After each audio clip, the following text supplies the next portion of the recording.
Bonjour Sarah. Bonjour. Sarah Oramon, vice-championne olympique, championne du monde de boxe anglaise, première femme à boxer aux Jeux olympiques. On connaît ton parcours évidemment, on connaît tes réussites, on connaît moins le début de ta carrière. Quand tu débutes la Ouais. boxe, en France, les combats féminins sont encore interdits. Raconte-nous ta vie à cette époque. C'était qui Sarah Oramon à ce moment-là? À ce moment-là, j'étais sportive. J'ai toujours fait beaucoup de sport. Je suis passée par la natation, le taekwondo. Et puis un jour, je découvre la boxe sans penser que je monterais sur un ring et que ça prendrait 20 ans de ma vie. Mais voilà, j'étais au collège, enfin vraiment une jeune un peu comme tous les autres qui se cherchait un peu et qui a eu envie à un moment donné de pousser la porte d'une salle de boxe juste par curiosité d'abord.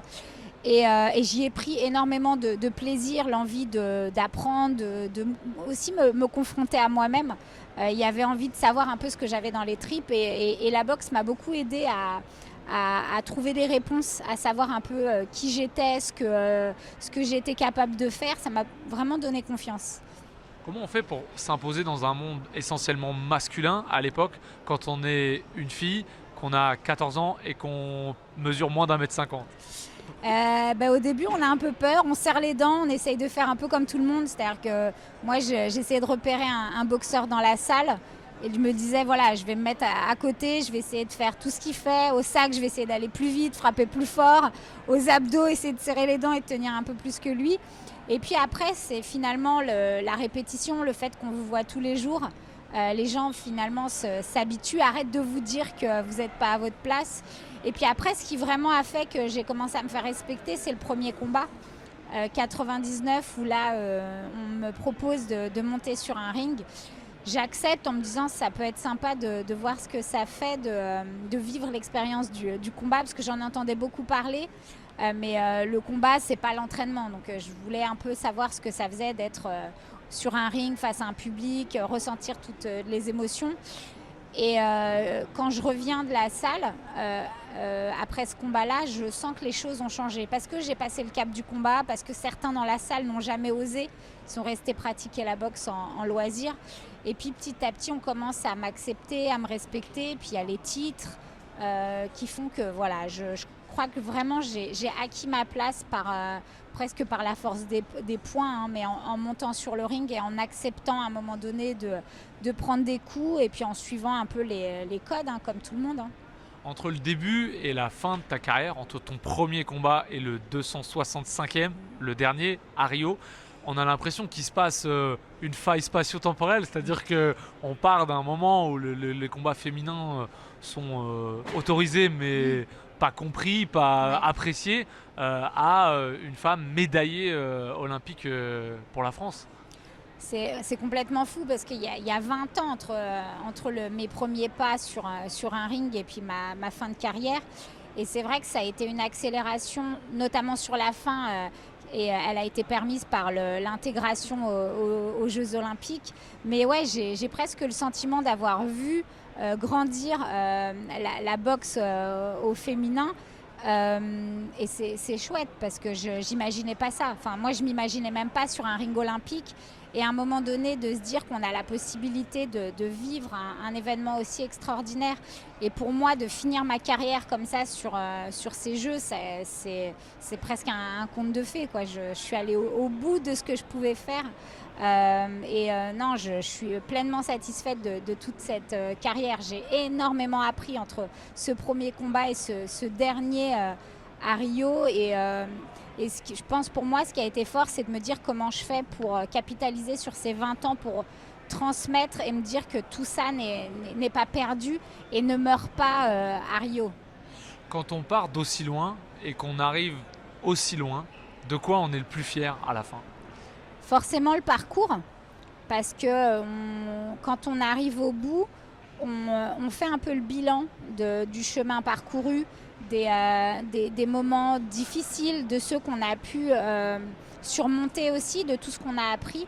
Et moi, ce dont je suis le plus fière, c'est peut-être d'avoir eu beaucoup de courage, le courage d'aller jusqu'au bout, le courage d'avoir assumé mes choix et mes rêves sans me laisser influencée par l'entourage, par toutes les personnes qui peuvent avoir peur pour nous ou qui me disaient aussi que j'allais pas y arriver, que ça allait être trop compliqué. Mais c'est vraiment cette audace et le fait d'avoir pris mon projet au sérieux sans que mon choix soit orienté par le regard des autres. Qu'est-ce qu'il te reste de ces 20 ans de carrière, à part des médailles et des blessures? Il me reste énormément de valeurs parce que je pense que c'est un héritage précieux. La boxe, ça a été presque pour moi une forme d'éducatrice. C'est celle qui m'a guidée, qui m'a appris la discipline, le goût de l'effort. Et finalement, tout ça, on le garde, on part avec. Et puis, ça grandit encore plus parce qu'on le transmet, tout ça. Et je ne vais pas pouvoir transmettre mes médailles, mais toutes ces leçons de vie que j'ai apprises sur le ring, et ben tout ça je le transmets à mes enfants, aux jeunes qui viennent dans mes salles, à tous ceux que je rencontre et qui veulent aussi apprendre, recevoir et grandir. Alors justement, il y a quelque chose qui est très fort dans ta carrière, c'est que tu reviens, tu te qualifies aux Jeux Olympiques, tu es médaille olympique, après avoir été maman. On dit en général qu'un pilote de Formule 1 perd 1/10 au tour après chaque naissance d'un enfant. Toi, au contraire, justement, on a l'impression que ça t'a donné de la force. Ça m'a donné énormément de force parce que déjà, il y avait le plaisir d'être maman, le fait d'être complètement épanouie et sereine. J'avais ce sentiment que finalement, la boxe, c'était pas toute ma vie. Je me résumais pas juste au fait d'être boxeuse. J'avais d'autres projets à côté qui me nourrissaient, qui me rendaient plus forte. Et puis à chaque fois que je partais en camp d'entraînement, en stage, je me disais il faut absolument que je capitalise, que j'aille à l'essentiel, que ce soit utile, parce que c'est du temps que je passe pas auprès de ma famille et de ma fille. Et donc il faut vraiment que ça m'apporte quelque chose, que je fasse à chaque fois un pas vers cet objectif qui était Rio. Et donc ça m'a rendue plus forte. Mais justement, dans la boxe, il y a quand même une notion de risque, c'est-à-dire qu'à chaque fois qu'on monte sur un ring, on met en jeu son intégrité physique. C'est pas... Et justement, quand on peut, quand on devient maman ou papa, c'est quelque chose qui peut, comment dire, faire perdre la flamme finalement. C'est quelque chose qui peut t'éloigner de la boxe. Toi, ça t'a pas éloigné, ça t'a rapproché. Ça m'a pas du tout éloignée. J'ai pas eu peur pour mon intégrité physique. J'étais vraiment focus sur mon projet. Et comme je le disais, ça a été vraiment une force parce que quand je montais sur le ring, je me disais j'ai le plaisir et la chance de pouvoir poursuivre mon rêve. Et puis ce que je fais, je le fais aussi parce que c'est un rêve que j'ai eu étant enfant qui m'a animée. Et c'est une chance de pouvoir aujourd'hui, même en étant maman, être sur un ring et d'avoir une passion. Tout le monde n'a pas eu la chance dans sa vie de croiser sa passion. Et moi, c'est ce qui me rendait heureuse. Et j'étais hyper fière de pouvoir le faire et de montrer à ma fille qu'en travaillant, on a peut-être la possibilité, en tout cas, d'atteindre ces objectifs. Alors, tu as fait 265 combats, hein, j'ai pas dit de bêtises, je pense que j'ai la bonne statistique. Ce serait lequel le plus fou? Le plus fou, il y en a eu énormément, un des plus fous, mais peut-être celui qui m'a permis d'accéder au podium aux Jeux de Rio parce que je rêvais d'aller aux Jeux, je ne pensais pas que j'allais rentrer avec une médaille autour du cou. Donc ça a été énormément d'émotions. Celui de la qualification, forcément, ça c'est des combats complètement dingues. Et après, il y en a d'autres qui ont été beaucoup plus durs, mais qui m'ont permis de faire un pas en avant. Et notamment mon échec aux qualifications des Jeux de Londres. Ça a été violent parce qu'il y a 16 ans de travail. Mais c'est précisément ce combat-là qui m'a permis de comprendre énormément de choses. Et je suis convaincue que c'est cette défaite qui m'a permis de grandir, d'apprendre et de réussir à me qualifier et de décrocher une médaille à Rio. Aujourd'hui, je peux dire que je suis super heureuse d'avoir perdu à ce moment-là parce qu'après, l'histoire n'aurait pas été la même si j'avais été aux Jeux de Londres. Je pense que j'aurais pas été aussi performante. Et des fois, il y a des défaites qui sont nécessaires et celle-là, elle était au bon moment. Voilà, il fallait passer par là. Ça représente quoi quand tu es athlète, sportif de haut niveau, de revenir au plus haut niveau après une maternité? D'où tu pars? On part de très bas parce qu'en fait, moi, il y avait la coupure. Il y a au départ l'envie de rester avec son enfant. Moi, c'était le premier. Et puis après, il y a ce corps qui est complètement transformé, qui est diminué par l'arrêt, la grossesse. Il faut se le réapproprier et puis accepter que ça va être long. De se dire on ne peut pas revenir comme ça et espérer retrouver toutes les sensations et être aussi performante que quand on a arrêté. Donc c'est surtout accepter vraiment de tous les jours construire un petit peu et pas être trop pressé, même si en réalité le chrono tourne. Parce que moi, quand j'ai repris, j'étais à moins de 2 ans des Jeux Olympiques de Rio et chaque jour comptait.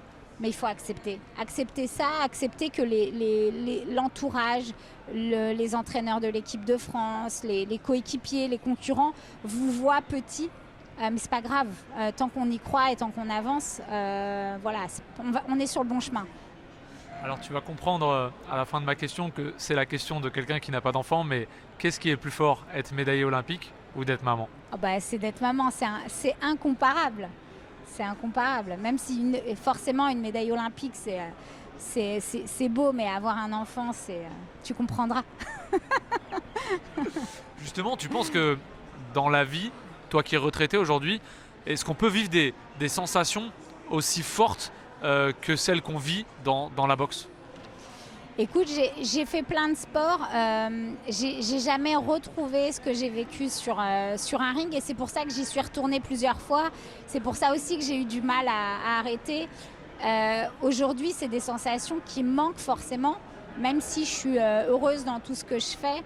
Ce qu'on vit sur un ring, c'est unique. Il n'y a pas un autre sport qui permet de nous faire ressentir ces émotions qui sont tellement puissantes. Donc non, je pense pas que je les retrouverai un jour, mais c'est pas grave, elles restent gravées. C'est quoi le combat le plus dur que tu aies mené? C'est sur un ring ou dans la vie? C'est plutôt autour du ring. C'est notamment celui de se faire une place dans le milieu. Mes premiers combats, et j'en étais pas consciente d'ailleurs quand j'ai commencé à la boxe, ça a été vraiment celui de se dire ok, j'ai envie de boxer, laissez-moi faire. C'est pas parce que je suis une femme que je ne vais pas y arriver, d'autant plus que moi j'ai eu une éducation où mes parents m'ont transmis les mêmes valeurs que mes frères et donc j'étais pas confrontée à cette injustice. Donc ça a été je pense les combats les plus durs et puis après, notamment après la grossesse, de faire comprendre que c'est pas parce qu'on est maman qu'on ne peut pas être performante. Et alors maintenant que tu es de l'autre côté, entre guillemets, est-ce que tu mettrais ton enfant à la boxe? Pardon, moi je me rappelle plus si tu as une fille. Alors j'ai 2 filles et un garçon. Voilà, je sais que tu en as 3, mais du coup tu mettras tes filles sur un ring? Pour l'instant, elles n'en ont pas spécialement envie, mais bon voilà, si elles veulent le faire, je les accompagnerai. C'est quoi ta plus belle émotion sur un ring? Ma plus belle émotion, c'est celle que je ressens quand j'arrive à trouver les solutions. On parle souvent du flow du sportif. C'est vraiment de se dire à chaque fois que l'autre bouge, j'ai une réponse qui est précise, qui touche, qui est efficace. Donc c'est ce plaisir de jouer. De jouer, de rendre un peu dingue son adversaire et de se dire à chaque fois qu'il va vouloir s'exprimer, bouger, je serai là pour l'arrêter et le stopper. Donc ça, quand on a ces sensations-là, c'est assez rare, mais c'est un pur plaisir et c'est ça qu'on recherche finalement à chaque fois. Merci Sarah.